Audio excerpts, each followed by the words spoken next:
నిన్నైతే ఒక విషయం జరిగింది. అది మీతో షేర్ చేసుకుంటానండి. నేను ఆడియో చేద్దామన్నా అవ్వట్ల.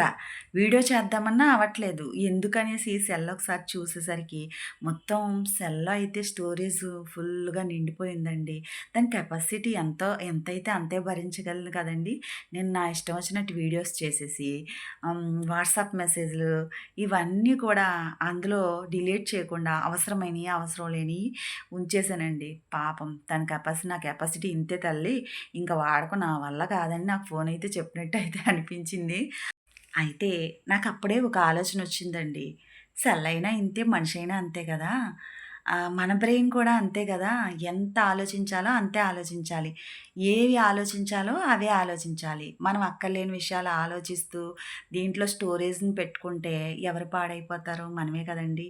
అవి ఈ స్టోరేజ్‌ని పెంచుకోవడం వల్ల, అనవసరమైన విషయాలు పెంచుకోవడం వల్ల ఏమవుతుందంటే, మనం అవసరమైనవి చేయవలసిన పనులు మర్చిపోతామండి.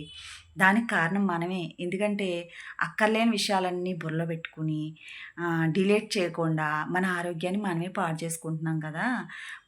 మనిషి కూడా అంతే కదా! సెల్లే కాదు మనిషి కూడా అంతే కదా! ఎంత ఆలోచించాలో, ఎటువంటి విషయాలు ఆలోచించాలో అవే ఆలోచించాలి.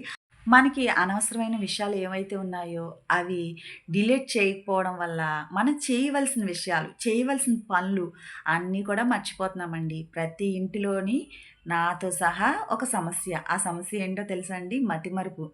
ఒక చోట పెడతాం. మొత్తం ఇల్లంతా కూడా వెతుక్కుంటూ వస్తువులన్నీ తీసి ఎక్కడ పెట్టామా, ఎక్కడ పెట్టామా అని మొత్తం అంతా తిరుగుతూనే ఉంటాం.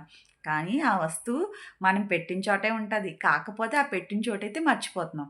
అనవసరమైన విషయాలను డిలీట్ చేసుకొని, అవసరమైన విషయాల్ని ఆలోచిస్తే మనకి జ్ఞాపకశక్తి కూడా ఉంటుందని నా ఉద్దేశం అండి. మీరేమంటారో కామెంట్‌లో పెట్టండి. ఈ వీడియో ఎలా ఉందో చెప్పండి.